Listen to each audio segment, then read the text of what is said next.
A veteran is competent to report symptoms of hearing loss and/or tinnitus as a disability because symptoms of hearing loss and tinnitus are capable of lay observation.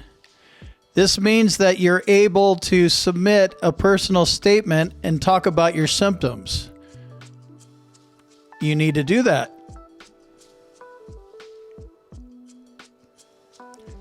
If you didn't do that, tinnitus claims are most often denied because you didn't provide a personal statement. There's no such thing as a no-brainer. They should be able to figure it out. Here's a comment from somebody. I was denied tinnitus by the medical evaluator. It was concluded that my hearing loss, ringing in my ears, wasn't linked to my military career, which is a bunch of BS. Ha ha ha, I'm a grunt with 2 combat deployments. So you're dealing with a CNP examiner. He's a doctor and he probably isn't a veteran. So he has no clue what a combat deployment is. You know, what you did during your combat deployment. It may seem like a no-brainer to you, but you have to spell it out for the CNP examiner and for the VA. The CNP examiner is not going to make assumptions based on your MOS. You need to talk about when your tinnitus started, how bad it was, your symptoms, how it affects your work and your social life. And another comment is, what does being a grunt and having 2 combat deployments have to do with anything? The key factors are, were you exposed to hazardous noise levels or were you ever diagnosed with hearing loss or tinnitus? And that is the bottom line. You were not diagnosed with hearing loss or tinnitus, so it is all on your personal statement to describe how you were exposed to hazardous noise levels.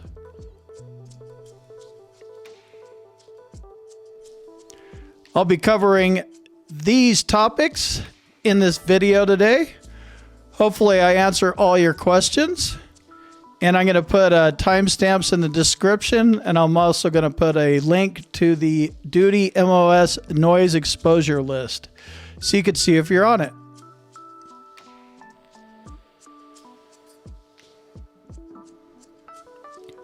How does the VA rate tinnitus?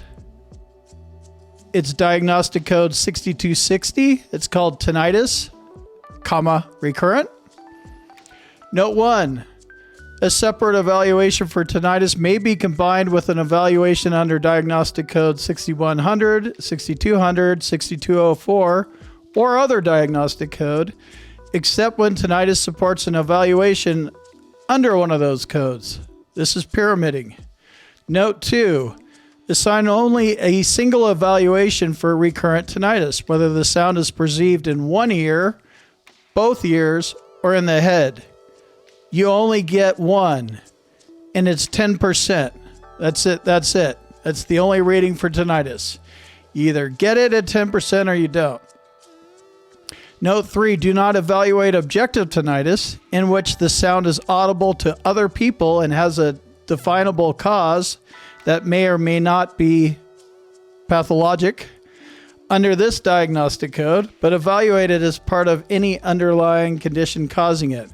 So a percentage of people have objective tinnitus, and there is actually a test for that. But for the majority of us, we have subjective tinnitus. So that's how the VA rates tinnitus.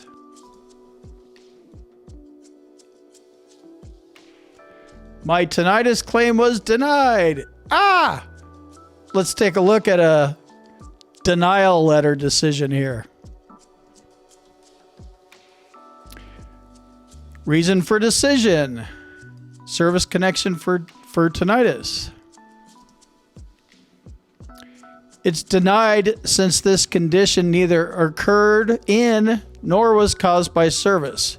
Your service treatment records do not contain complaints, treatment, or diagnosis for this condition. The VA medical opinion found no link between your diagnosed medical condition and military service. We're going to go over the disability benefits questionnaire for tinnitus later, but this is a very revealing block of text right here. You did not provide a personal statement, so it wasn't caused by service because you didn't say that it was caused in service. Your service treatment records anywhere, including your VA records, do not contain complaints. Do not file a tinnitus claim if you have 0 complaints, because this will be the result. In the favorable findings part of this decision, they said that you've been diagnosed with a disability, and they even go on to say what that disability is. Recurrent tinnitus. A lot of the times they just say you've been diagnosed with a disability.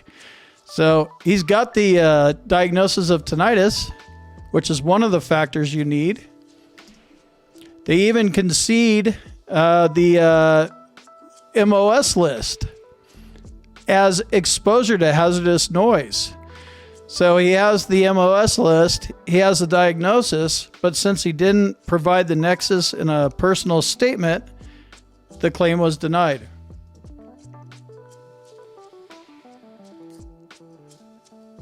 It's all about the nexus link. There's no test, and symptoms are reported or based on what you're reporting. If you're in a CNP exam and you're asked about when they started and you deny reports, they will literally write that down and say veteran denies symptoms of tinnitus. This is exactly what happened here. This is out of a VBA decision. Veteran denies reports and says not normally. If you go into a CNP exam and you say stuff like that, they're going to write it down and deny you. They're going to be asking you questions about when it started and what it's like because there's no test. Submit this on a personal statement because this is your nexus link. Do me a favor and hit that thumbs up button. You know how important it is to the YouTube algorithm. And if you're one of those haters out there, you guys can go ahead and hit that thumbs down button twice. If you're not part of the fam, this would be a good time for you to consider subscribing to the channel. If you have a question for me directly, I recommend joining my boot camp. I set it up for you guys. Also, I'd like to thank the sponsor of today's video, Hill & Ponton. If you need a VA accredited attorney, they might be able to help you out. Check them out at hillandponton.com. If your tinnitus claim was denied, your next step is to appeal, and this time you should fill out a sworn declaration. What a sworn declaration will do will be to fill in gaps in your original statement where you lacked medical evidence, and it will correct or clarify the record.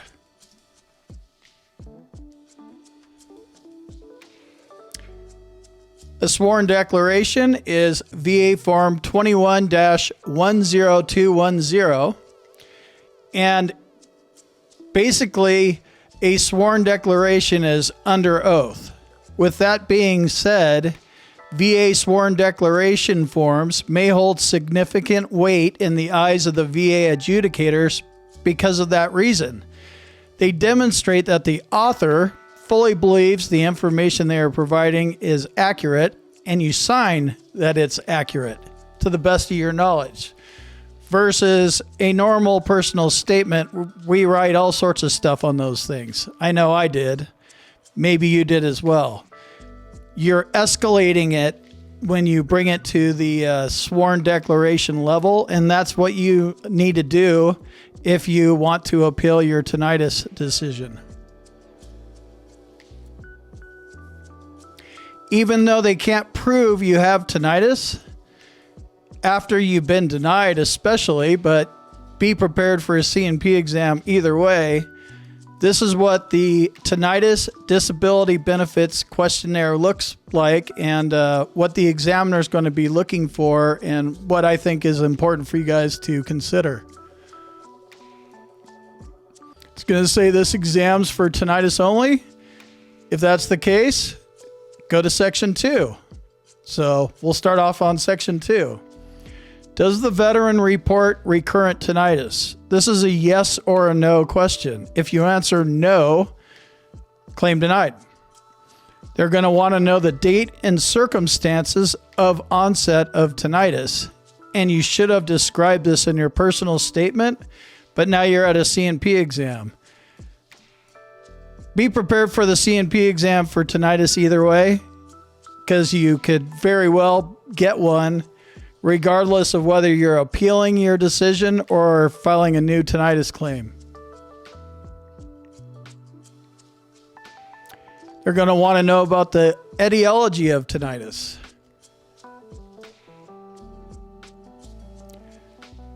You're going to have a couple different options. Veteran has a diagnosis of clinical hearing loss, and his or her tinnitus is at least as likely as not associated with the hearing loss. And then the other option is it's not associated with the hearing loss. So that's if you have a hearing loss claim, which is a completely separate claim and reading criteria running along with your tinnitus claim. Another option is at least as likely as not caused by or a result of the military noise exposure, and they're going to give their rationale. At least as likely as not due to a known etiology such as a TBI. So there's a couple different options on what they're going to fill out if they're going to give you a favorable decision here. Actually, the C&P examiner doesn't give you the decision. They just fill out the paperwork. But if they write less likely than not a result of military noise exposure, that's going to sink your claim. And then they may say they cannot provide a medical opinion regarding the etiology of the veteran's tinnitus without resorting to speculation. And then they'll put down reason speculation required. And this is kind of funny because that's what they're doing. There's no test for tinnitus. So they're literally speculating in all cases, but this is what they do. Be prepared for this. Be prepared to talk about your tinnitus claim and when your symptoms started on active duty and what the circumstances were surrounding those symptoms that you still have right now, because you need to have current symptoms.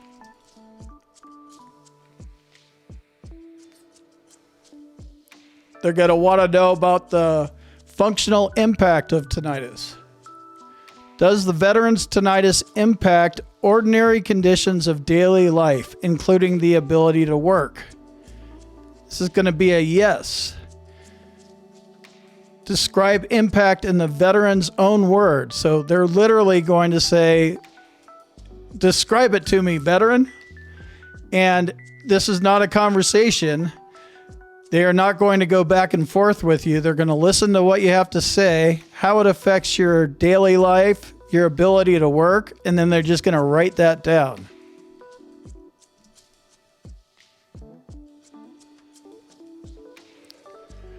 What is the Duty MOS noise exposure listing? I'm going to go through this relatively quickly, and I'll leave a link in the description. But in September 2010, Compensation and Pension Service VA Director signed Fast Letter 10-35. And basically all branches of service provided a list of all occupations that were exposed to loud noises. And then they categorized them by highly probable, moderate, or low.